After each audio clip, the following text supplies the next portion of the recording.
Tenho a honra de comunicar a Vossa Excelência que, autorizado pela diretoria do Serviço de Povoamento, resolvi dar-lhe a denominação oficial de Boateburgo, em homenagem ao falecido coronel Henrique Carlos Boatê, tronco de uma ilustre família catarinense, um dos primeiros e o mais operoso explorador do sertão, onde foi fundado aquele núcleo, e ao qual muito deve o serviço de colonização deste estado, pelos esforços e zelo com que se dedicou ao progresso e desenvolvimento da antiga colônia, que hoje constitui o próspero município de Nova Trento.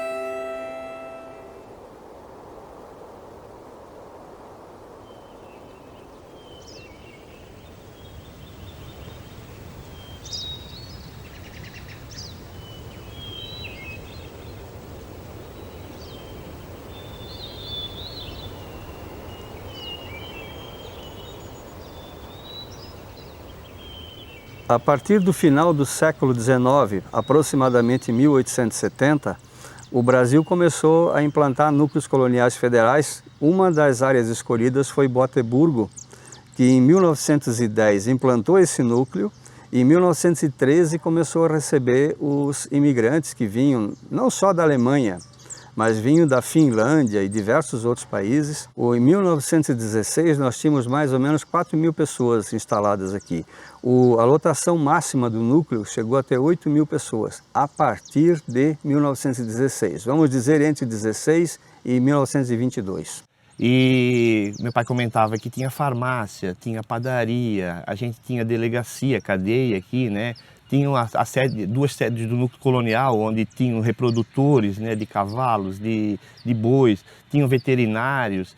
Então, não tinha, era para ser muito promissor, né? Tanto é que a cidade foi desenhada, foi projetada, né? Então, toda uma estrutura que uma pequena cidade precisaria para funcionar, inclusive telefone público, cabine de telefone público em 1916, que era um negócio... A tua cidade tem telefone? Não, nós temos. O núcleo Senador Esteves Júnior, que é sede em Boateburgo, tem telefone desde 1916. E nós temos energia elétrica e a gente se comunica com o mundo. Então era muito desenvolvido em relação a qualquer uma cidade ao redor. Inclusive aqui é parte hoje do município de Major Gercino. E Major Gercino, muito tempo depois, teve o desenvolvimento que Boateburgo teve.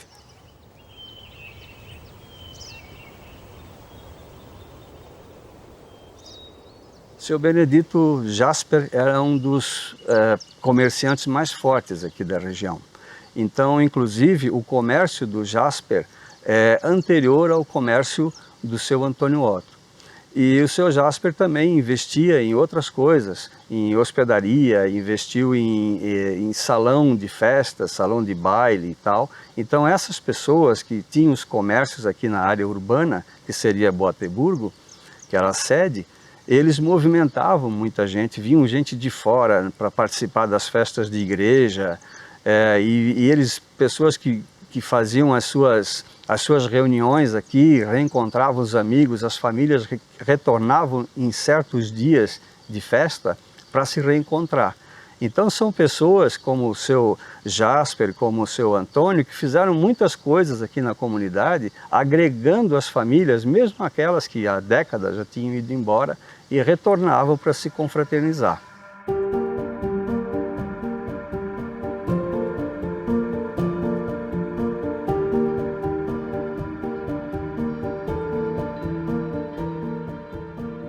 O meu pai, ele tinha comércio, ele negociava com os colonos, levava o que eles precisavam e eles pagavam com os mantimentos que eles plantavam, né? A casa, o pai comprou, já estava pronta, com a loja, a venda, e salão e tudo junto, sabe? Quem fundou aqui, José Batista, a gente já que arrumaram tudo, porque ia dar muita gente aqui, precisava de comércio, precisava, né? E por isso que o pai veio para cá. porque todo mundo disse que ia ser uma cidade grande, que ia, né? E muita propaganda daqui, mas infelizmente não veio nada. A primeira vez que eu vim para Boateburgo, eu conversei com uma pessoa chamada Antônio Otto. E o seu Antônio Otto, ele tinha uma venda e tinha uma hospedaria, um hotelzinho. E ele veio para cá porque o pai dele disse um dia que a Boateburgo seria a cidade do futuro. E ele acreditou que seria e veio, como muitas outras pessoas vieram de outras cidades, não da imigração europeia. E ele se estabeleceu aqui e me disse que em 1960 o Boateburgo estava no topo do seu desenvolvimento. A história da minha família começou em 1930, quando o meu avô veio ajudar a abrir uma estrada que dava acesso ao Rio Café. Primeiro meu tio Bastião casou e meu avô falou para ele o seguinte: olha, aquilo lá é um lugar que está crescendo, é um lugar que vai desenvolver e vocês vão se dar bem. E o meu tio Bastião veio para cá, por volta de 1955. E 2 anos depois, meu pai casou e fez o mesmo caminho. Aqui eram dezenas de caminhões que rodavam por aqui, a serviço do Estado, fazendo a conservação das ruas, que aí então já eram melhoradas, e ele decidiu investir nessa hospedaria. Eu perguntei para ele se algum dia ele teve uma grande movimentação. Ele disse que a minha hospedaria vivia lotada. Tinha o salão, que era movimentado, o cartório era bem movimentado, correio, né, que toda semana vinha os malotes de Nova Trento para cá, para distribuir. Então era a cidade do futuro, então o futuro tem que ser para todo mundo.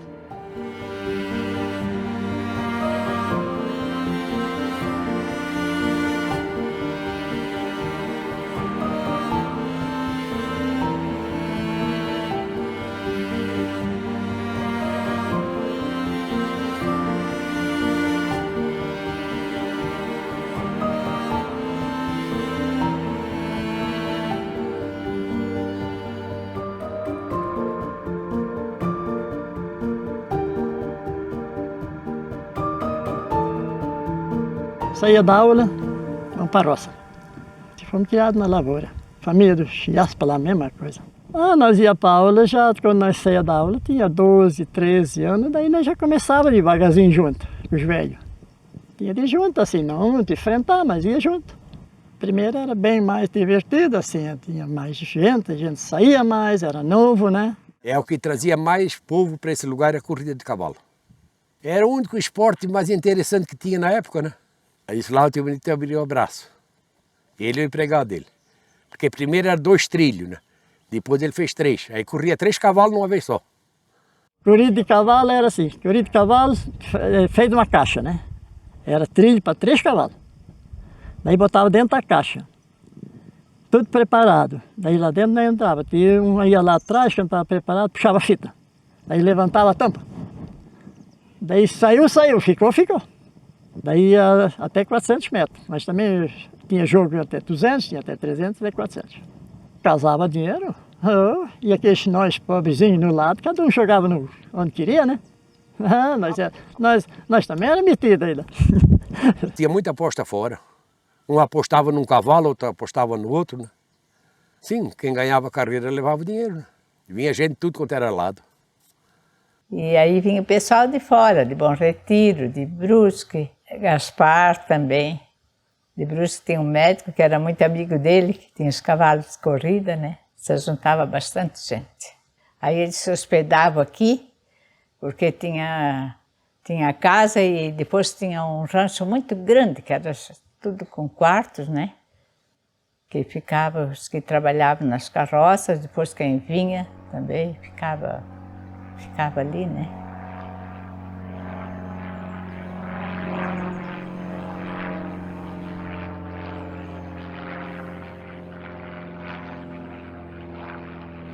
Nós éramos crianças. E o meu irmão pegou o cachorrinho dele e escondeu debaixo da cama, com medo que o avião fosse cair por cima do cachorrinho. Aterrissou na raia ali. Tinha a corrida dos cavalos ali sempre, né? Tinha aqueles trilhos compridos. E ali ele aterrissou. Porque ele, se alguma coisa andou quebrando por perto de asa, não sei o que lá dele, alguma coisa. Depois veio os mecânicos e arrumaram. E nós, todo mundo queria encostar a mão no avião. Porque nós nunca tínhamos visto um avião assim perto. Ah, mas deu uma coisa, gentarada, ficou uns dias aqui, veio gente de Leoberto, veio gente de Angelina, Major, todo mundo vê, né? Eu sei que o pai tinha feito compra de calçado e veio não sei quantas caixas de São João Batista para cá. E numa tarde o pai vendeu tudo, tudo. De tanta gente que veio. E depois aí vieram os mecânicos para arrumar e veio até aqui na frente da escola e aqui então ele levantou o voo, né?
A minha relação com Boitesburgo vem da minha família. Meu bisavô foi chefe do núcleo de Boitesburgo. Ele era poliglota, ele falava 6 idiomas e talvez por causa disso que ele veio para cá, porque ele acabava traduzindo os documentos, né? Mais ou menos atrás de mim ficava o antigo cartório. E foi abandonado esses documentos, né? O vento estava levando, até as crianças da escola estavam brincando. Então a Lúcia sabia que eu gostava e ela juntou tudo. E eu levei esses documentos para Canelinha, né? E lá eu peguei 2 moças que elas catalogaram por data, por assunto, né? Foi lido todos todas as páginas, elas tinham que ler, né? Por causa disso que demorou tanto, elas ficaram encantadas com as histórias, né? Porque sempre que falava dessa história, que isso aqui foi projetado uma cidade, né, e que não foi adiante, e que por que não foi adiante, meu pai sempre contava que nós tínhamos terra aqui, tinha as estacas das cidades aqui, né, então sempre isso era a história do meu avô, do meu pai. Meu avô tinha uma carta que chegou para ele que era do edifício andar tal, porque, digamos assim, eu acho que lá nos controles na Alemanha, esse prédio já existia, né? Então, tudo era registrado, tudo, até na farmácia, os medicamentos, tudo era registrado. É impressionante o controle que eles tinham. Eles aqui, nesses documentos, por exemplo, tem quantos alunos tinha na escola, quantas meninas, a assiduidade das meninas, a assiduidade dos meninos, é elaboradíssimo o controle que eles tinham daqui. Nenhum lugar teve esse controle, nenhum lugar teve esse planejamento e esse controle. A ideia seria esses documentos voltar para Boitesburgo, que tivesse, por exemplo, uma biblioteca, onde esses documentos pudessem ser guardados com segurança, né? Infelizmente, isso não é uma tradição no Brasil, né? Eu emprestei alguns documentos não retornados, mas o objetivo sempre foi que esses documentos voltassem para Boitesburgo e aqui ficassem. Olha, saiu muita gente daqui, porque principalmente a juventude, porque aqui não tinha estudo, aí o Blumenau, Brusque, Joinville, saiu, aí ficavam os pais, trabalhavam um pouco na roça, né? Tinha a vaca de leite, tinha as coisas deles, né? Mas era tudo bem apuradinho.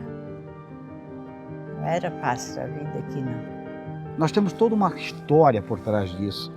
Uma história que poderia ter acontecido como uma grande cidade, uma grande metrópole, e acabou não acontecendo, por uma série de fatores. Olha, eu acho a dificuldade, primeiro aqui, foi as estradas. Que não tinha como, né? Ver que sair carroça daqui, porque não tinha. Aí subia 2, 3 dias, eles fechavam. Aqui era fechado e lá no Pinheiral também fechado. Esse pedaço não passava ninguém. Tinha que secar a estrada para depois passar. Isso é uma dificuldade grande. Depois, então, foram arrumando, foi indo, aí já o pessoal começou a comprar caminhão, mas aí era tarde.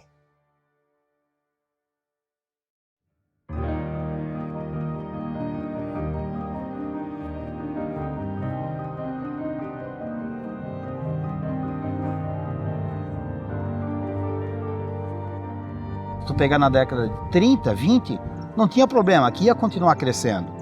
Mas depois, com a questão dos automóveis, veio a BR-470. Por que alguém de Rio do Sul, Imbuia e Tuporanga vai escoar um produto por aqui?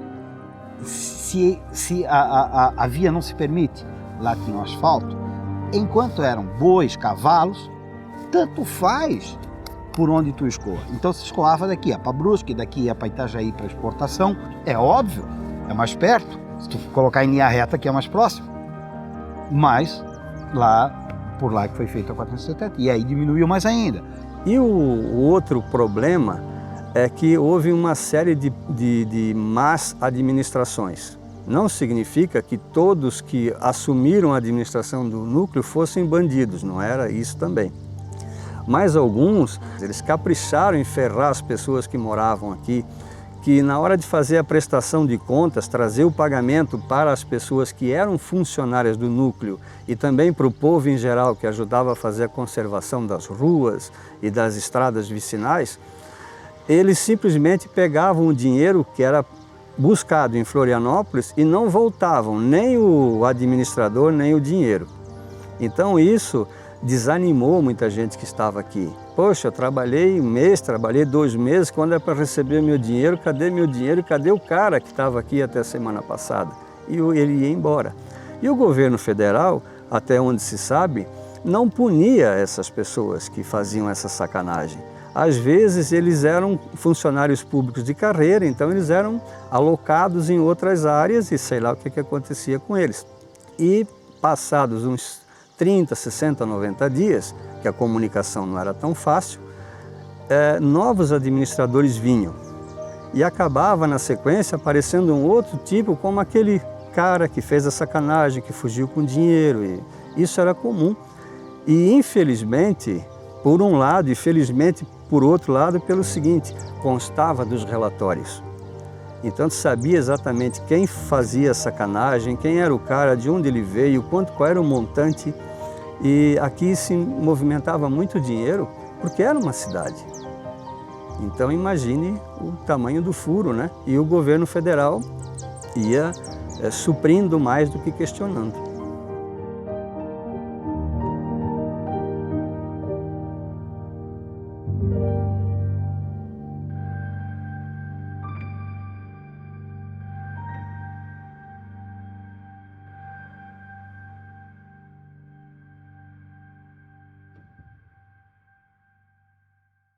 Quando que o núcleo deu o primeiro passo para trás?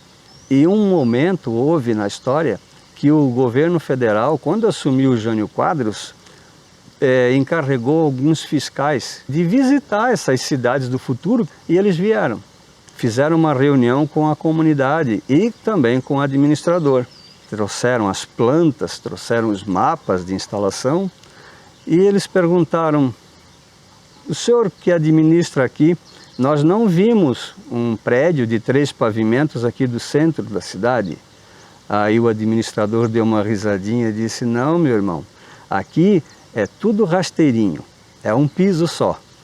Então, por aí tens uma noção do volume da corrupção que era. Mas existia uma tristeza muito grande pela decadência que aconteceu a partir dessa visita dos fiscais de Jânio Quadros, que retornaram a Brasília já na época e disseram: ó, doutor Jânio, os caras não estão fazendo o que é para fazer. E o Jânio determinou, talvez até a contragosto, não só em relação a Boateburgo, determinou que as verbas cessassem. Então a comunidade ficou, de certa forma, abandonada pelo governo federal, que se indignou com o que estava acontecendo, e com razão, mas não era culpa da comunidade, era culpa de quem administrava. Então havia uma tristeza assim no semblante das pessoas. Algumas pessoas eu entrevistei no seu próprio local de trabalho, que eram pequenos comércios, pequenos mesmo, prateleiras praticamente vazias, sem clientela, mesmo nos dias que supostamente mais movimentados da semana. E elas falavam dessa tristeza. Poxa, o meu avô veio para cá e a gente está aqui, e os filhos estão indo embora, mas eu não vou embora, eu quero ficar aqui. Então havia uma esperança de que algum dia Boateburgo retomaria o crescimento. Então ele foi citado pela maioria dos entrevistados como sendo a cidade da esperança. Vamos para Boateburgo porque o nosso futuro e o futuro da nossa família está lá. E em função disso, desse corte governamental, cessou o envio de verbas e a vítima, claro, foi a comunidade, né? Foram os moradores e não os administradores, não os diretores, funcionários, etc. Então houve vamos dizer, um êxodo das famílias que, quem ainda não tinha decidido ir embora, foi impulsionado por essa situação. A população, que chegou a 8 mil habitantes, até pouco tempo atrás tinha pouco mais de 200 moradores. Então foi uma tristeza, né? Meu pai contava uma história que teve um candidato a presidente que fizeram o roteiro dele em Brasília, na época que ele veio fazer a campanha. E ele veio, e uma das cidades a ser visitada era Boitesburgo, né, um dos lugares a ser visitado. E quando eles chegaram até uma altura do caminho, não tinha estrada. Mas no mapa a estrada existia, né? Então com certeza ele veio visitar essa prefeitura, ele veio visitar esse prefeito, né? Ele veio visitar essa Câmara de Vereadores, ele veio conhecer esse lugar, né? E chegou e não tinha nada, né? Na verdade não era só para eles a fantasia, era para nós também, né? Mas assim, nós somos mais um caso de tantas outras cidades e tantos outros investimentos no Brasil que o dinheiro não chegou. Isso não é novidade, continua acontecendo.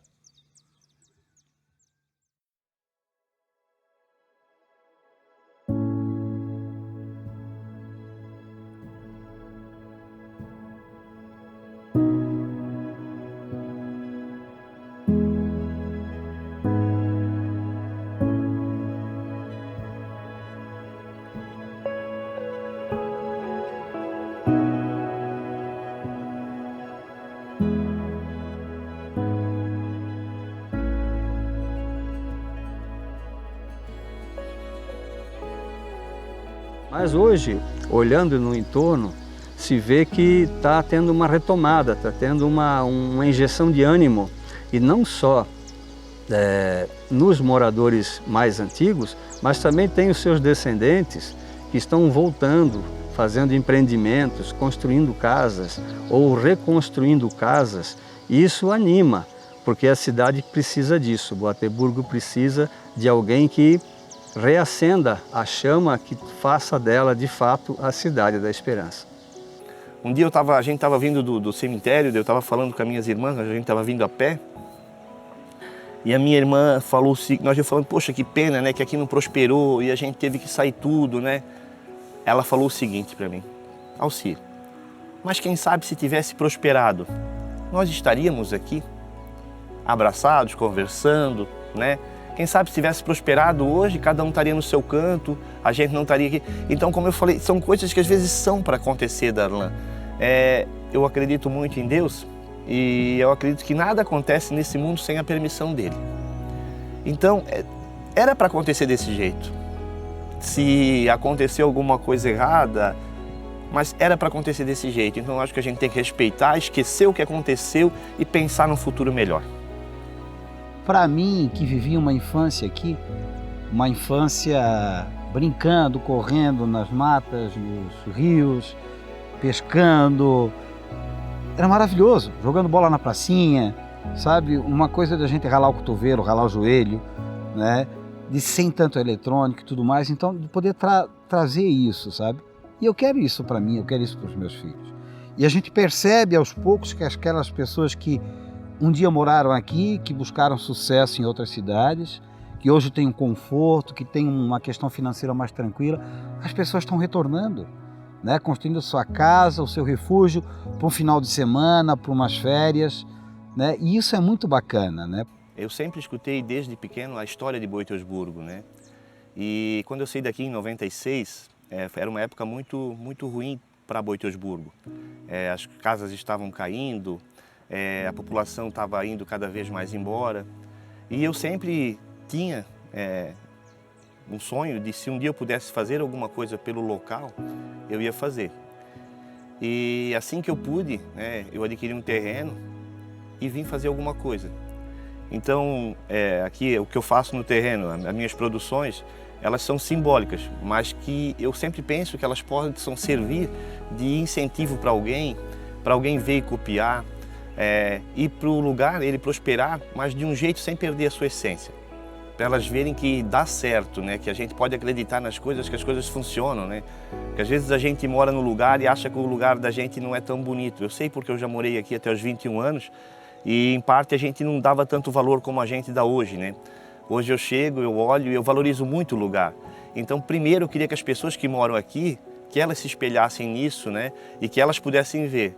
E futuramente, assim como eu estou voltando, e que eu espero um dia ainda voltar de forma definitiva para cá, eu espero que mais gente, que vendo que a gente voltou, no caso da dona Nilva também, que voltou para cá, não fica 100% aqui, mas está boa parte do tempo dela aqui.